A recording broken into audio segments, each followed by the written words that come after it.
Nomor satu begini, kalau kita membangun kapal kayu, karakter kita sebagai boat builder akan muncul. Nomor satu di situ. Terus nomor dua, ini adalah warisan budaya bangsa kita. Jadi harus kita lestarikan. Harus ada orang yang mau mempelajari dan melestarikannya. Nomor tiga adalah perahu kayu ini sangat indah. Sulit bagi kita untuk membuat perahu kayu yang jelek. Kira-kira seperti itu.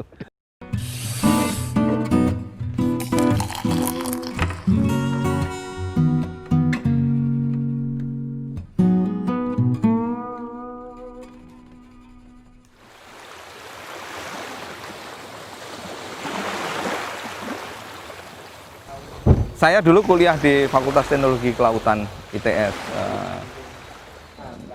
Kemudian saya melanjutkan S3 di Newcastle University di Inggris.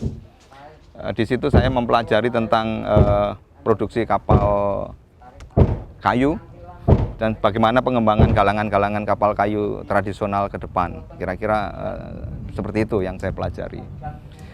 Selanjutnya saya melakukan penelitian-penelitian tentang perahu-perahu tradisional, utamanya di pantai utara Jawa dan beberapa tempat di pantai selatan.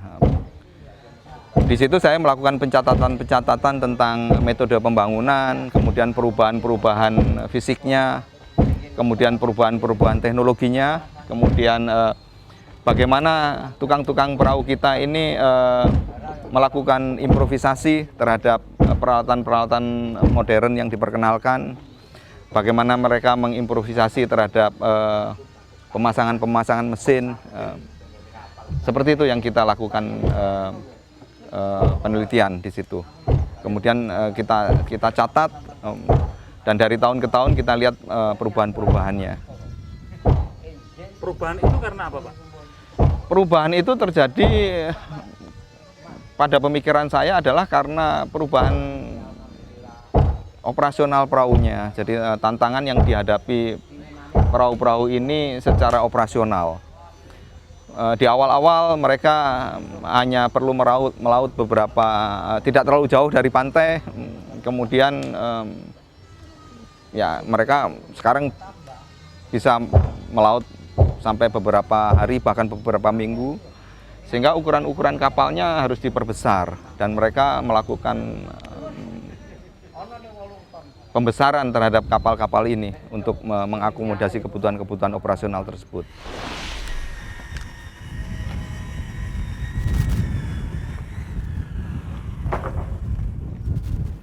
Dia metode nekuk metode nekuk perahu kayunya dengan pemanasan api dipanggang langsung.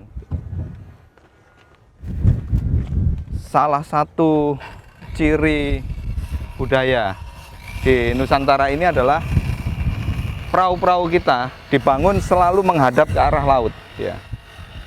Sementara kalau di Eropa dia membelakangi laut. Jadi buritannya yang ke arah laut. Sementara kalau untuk pembangunan perahu di Indonesia, haluannya yang selalu menghadap ke arah laut. Apa filosofinya, Pak?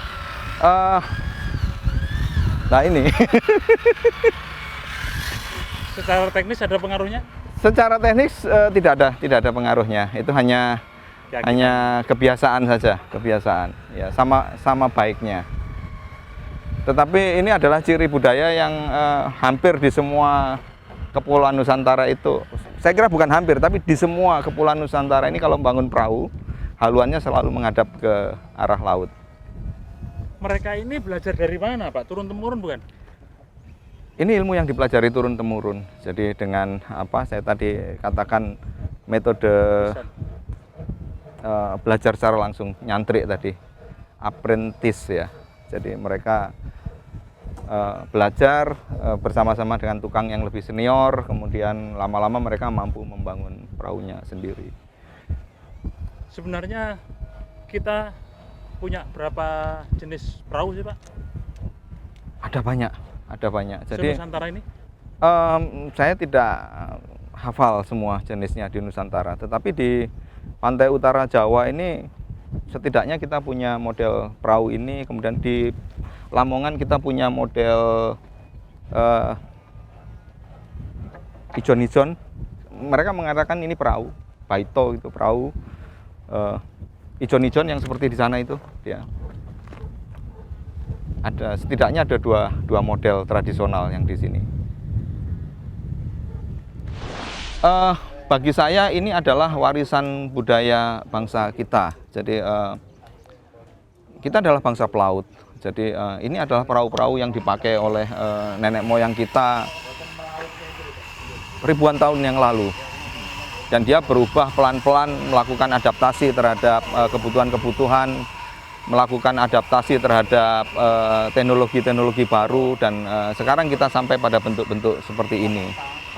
Dan saya percaya satu saat perahu ini juga akan berubah bentuknya. Sehingga saya berharap catatan-catatan yang saya lakukan ini bisa menjadi buku pegangan bagi peneliti-peneliti selanjutnya tentang bentuk-bentuk perahu tradisional kita pada saat ini, saat saya melakukan penelitian. Saya berharap catatan-catatan saya akan berguna beberapa puluh tahun ke depan, bahkan mungkin beberapa ratus tahun ke depan. Artinya kita melihat ada kearifan lokal yang terus berkembang merespon kondisi dan kebutuhan para nelayan. Betul. Jadi di sini adalah cerita tentang kearifan lokal. Jadi bagaimana mereka mempelajari ilmu-ilmu yang mereka dapat dari nenek moyang mereka, kemudian mereka memadukan dengan teknologi-teknologi baru yang diperkenalkan, kemudian mereka memadukan dengan kondisi-kondisi alam yang ada pada kampung halaman mereka, kemudian mereka melakukan adjustment terhadap kebutuhan-kebutuhan tersebut, dan terbentuklah perahu-perahu seperti ini. Demikian yang saya lihat. Artinya di setiap daerah boleh jadi akan terus berkembang kapal-kapal yang khas sesuai dengan respon alam yang mereka lakukan. Saya percaya demikian. Jadi perahu ini juga semacam organisme hidup ya. Jadi mereka akan berevolusi sesuai dengan kebutuhan-kebutuhan lokalnya. Mereka melakukan adaptasi-adaptasi sesuai dengan kebutuhan lokalnya. Di sisi lain, saya percaya bahwa dunia ini akan semakin mengglobal. Jadi batasan-batasan lokal ini akan semakin meluas, sehingga perahu-perahu ini juga kelak di kemudian hari barangkali bentuknya akan mencapai satu bentuk-bentuk yang sama untuk banyak daerah gitu kira-kira. Karena batasan-batasan lokal ini kan meluas ya. Kampung kita tidak lagi menjadi kampung kecil, tapi menjadi kampung yang demikian mendunia gitu kira-kira. Dampaknya kemudian ke model kapal-kapal. Dampaknya akan ya, saya kira kapalnya akan berubah bentuk satu saat gitu. Tentu dengan tidak meninggalkan ciri-ciri budaya asalnya. Jadi ciri-ciri budaya asalnya ini yang kita bisa melakukan tracing ulang bahwa perahu ini sebenarnya berasal dari mana. Kemudian mereka berevolusi menjadi seperti apa. Dan saya berharap catatan saya ini akan cerita kepada adik-adik berikutnya, peneliti berikutnya tentang seberapa jauh perahu ini sudah berevolusi pada saat mereka melakukan penelitian kelak. Boleh diambil contoh misalnya Bapak menerangkan tentang pinisi, Pak? Yang sudah berubah, yang ternyata modelnya bukan yang seperti yang sekarang gitu. Jadi begini, nomor satu, saya garis bawahi dulu bahwa saya tidak ahli tentang pinisi. Jadi saya adalah peneliti tentang perahu tradisional di pantai utara Jawa. Jadi saya mohon maaf kalau ada kesalahan. Tapi tentu saja saya juga membaca tentang pinisi dan saya sedikit tahu tentang pinisi. Jadi nomor satu, pinisi itu sendiri juga berevolusi. Dia berasal dari dua perahu yang berbeda yang ditumpuk menjadi satu. Jadi dia satu evolusi, bentuknya sendiri berevolusi. Kemudian layarnya juga berevolusi dia. Jadi layar yang kita kenal sekarang itu adalah sebenarnya layar yang diadopsi dari perahu-perahu layar Eropa. Jadi ya mungkin kita menyebutnya sebagai layar skunar. Barangkali kawan-kawan pembangun perahu di Sulawesi mereka melihatnya di Singapura, kemudian mereka melihat bahwa layar ini sangat baik, sangat handal dan cocok. Akhirnya mereka mengadopsi.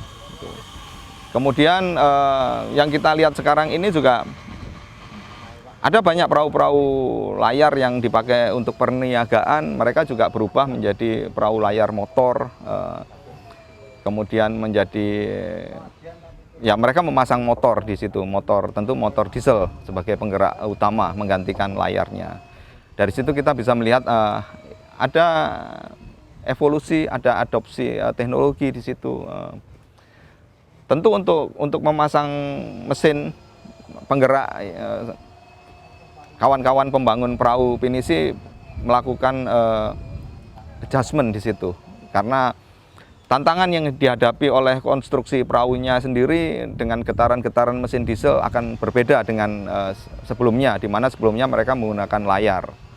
Sehingga saya yakini mereka akan melakukan penguatan-penguatan di situ untuk mengkompensasi getaran-getaran yang ditimbulkan oleh mesin-mesin penggeraknya tadi. Jawa Timur, di sisi timur kita, di daerah Situbondo itu ada perahu pakesan, berbeda lagi, sedikit berbeda, tetapi saya kira semuanya berasal dari bentuk-bentuk perahu mayang, bentuk perahu yang dia kembangkan secara lokal, berubah pelan-pelan berdasarkan kondisi lokalnya.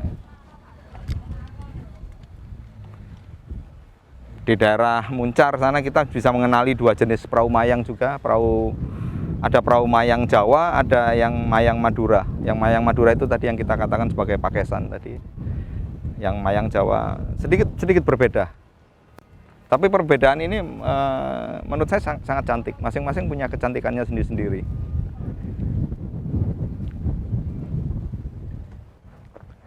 Kemudian ciri budaya berikutnya adalah bahwa perahu tradisional kita itu selalu dibangun kulitnya dulu dia.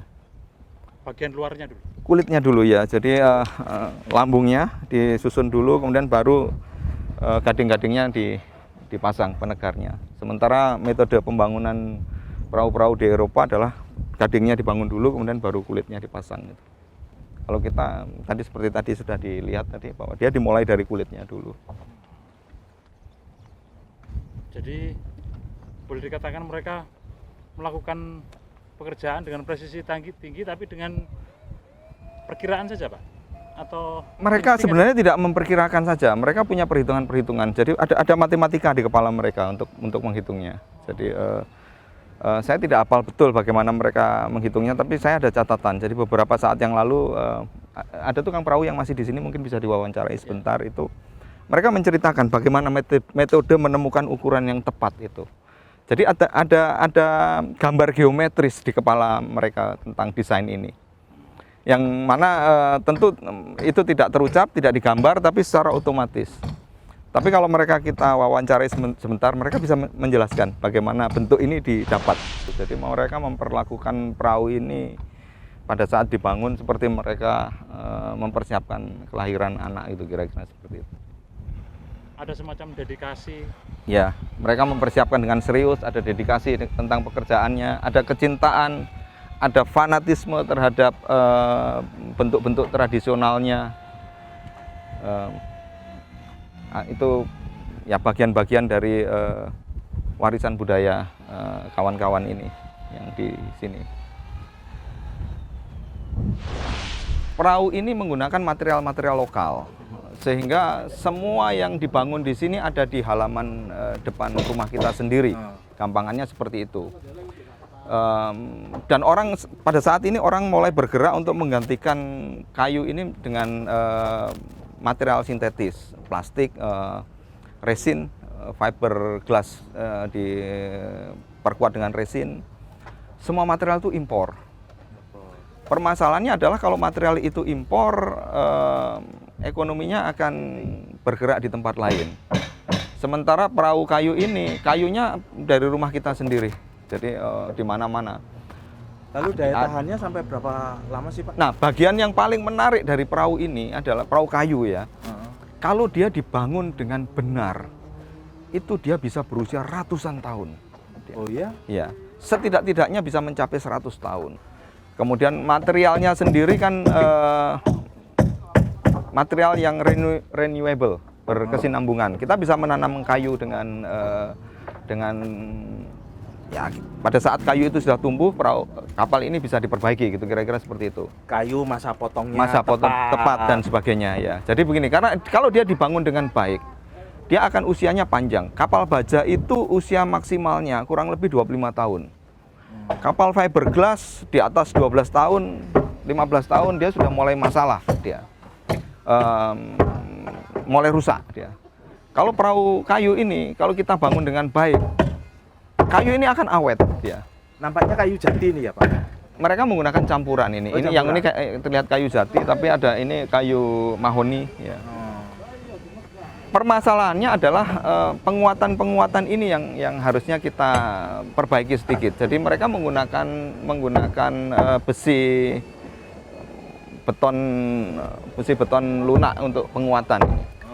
Ini yang akan mempercepat kerusakan kapal. Jadi kalau mereka bisa, ya kita bisa bantu untuk menggantikan dengan digalvanis saja, dengan teknologi simple digalvanis. Akan mudah korosi ya mungkin ya Pak? Kalau dia tidak dilapisi, dia akan mudah korosi. Ini yang memperpendek usianya.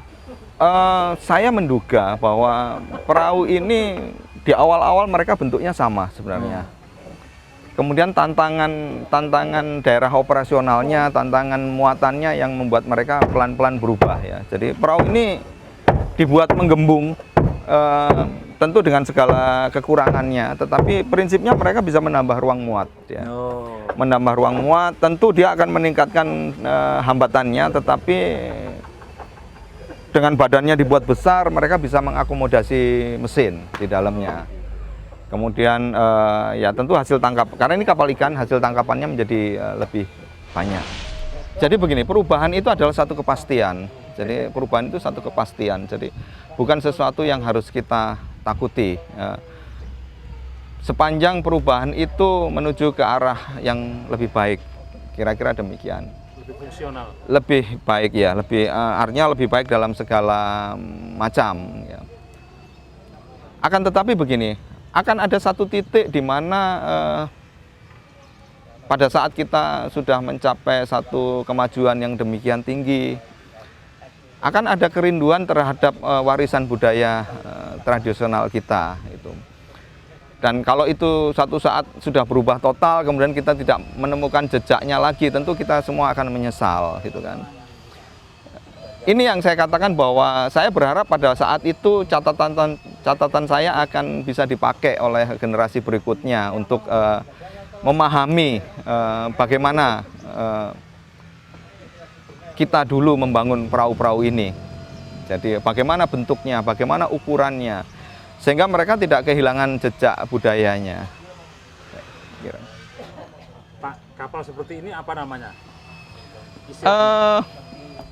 Mereka menyebutnya sebagai perahu. Jadi sebenarnya kapal ini ada dua bentuk. Jadi ada yang mereka tanpa lunas yang demikian tinggi, tanpa linggi haluan yang demikian tinggi, mereka menyebutnya sebagai ijon-ijon. Tetapi kalau linggi haluannya dibuat setinggi ini, mereka menyebutnya sebagai perahu, demikian saja. Tetapi ini sendiri sebenarnya adalah varian dari perahu mayang Jawa. Jadi dia mengadopsi bentuk dasar dari perahu mayang Jawa. Dan perahu mayang Jawa ini sudah berusia ratusan tahun. Mayang Jawa dari mana, Pak? Artinya kalau kita mencoba menelisik akar kultural, kapal-kapal yang ada di sini dulunya dari mana sih, Pak? Beberapa kapal, terutama yang di Selat Madura, itu kita bisa lakukan, ya kita bisa telisik bahwa mereka punya asal-usul dari Cina. Tetapi perahu mayang Jawa ini rasanya akan jauh lebih tua ya. Jadi kemungkinan justru dari perahu-perahu yang berkembang di Indo-Pasifik. Jadi ini adalah berasal dari akar budaya yang jauh lebih tua. Jadi dari orang-orang Proto Melayu pada saat mereka berlayar ke Kepulauan Nusantara ini. Tentu adaptasi, kemudian ya apa yang kita katakan sebagai apa, mereka mempelajari dari budaya lain pasti ada. Tetapi secara umum perahu ini sangat lokal, desainnya sangat lokal. Jadi dia adalah perahu Nusantara. Jadi yang saya yakin berujung jauh lebih tua. Iya, iya. Jadi budaya bahari kita itu sudah sedemikian tuanya, Pak ya. Kita ini adalah bangsa pelaut, ya. Jadi tidak ada tempat lain. Negara kita negara kepulauan. Jadi laut kita lebih luas dari pulau kita, sehingga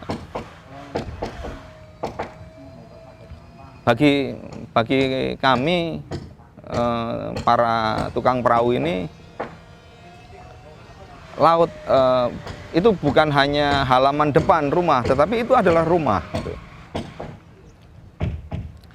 Sehingga itulah kehidupan kami. Kira-kira demikian. Ya. Jadi apa pendapat Bapak tentang budaya kultural merespon kondisi yang sekarang? Apakah pemuda sekarang tertarik pada dunia bahari dan segala macam? Saya yakini generasi muda kita masih akan sangat tertarik dengan dunia bahari. Jadi kampus-kampus yang mengajarkan pendidikan kelautan masih dipenuhi oleh mahasiswa. Hanya saja kalau ada pemikiran lebih lanjut, ada baiknya bahwa budaya bahari ini diperkenalkan mulai dari semenjak dini, semenjak pendidikan dasar, pengenalan-pengenalan tentang kebaharian itu mulai diperkenalkan. Itu ada pemikiran seperti itu. Jadi pada kurikulum pendidikan kita, pendidikan dasar menengah itu mulai diperkenalkan tentang dunia bahari. Yang tentu saja dunia bahari ini tidak hanya tentang perahu, tapi tentang maritim secara keseluruhan. Itu karena akar kultural kita adalah kultur bahari. Karena ya. Selain itu juga karena kondisi geografis kita banyak lautnya. Rumah kita adalah di laut. Jadi ini adalah fakta sudah. Jadi ya kita tinggal di laut, praktis kita tinggal di laut. Kalau kita tidak kepingin ke laut, kita hanya punya tempat tinggal yang sangat kecil. Daratan kita ini sangat sedikit kalau dibandingkan dengan laut. Di situ adalah cerita tentang kehidupan kita, cerita tentang warisan budaya kita juga di laut. Jadi ya kita ini adalah bangsa pelaut. Kita adalah bangsa yang menaklukkan Pasifik.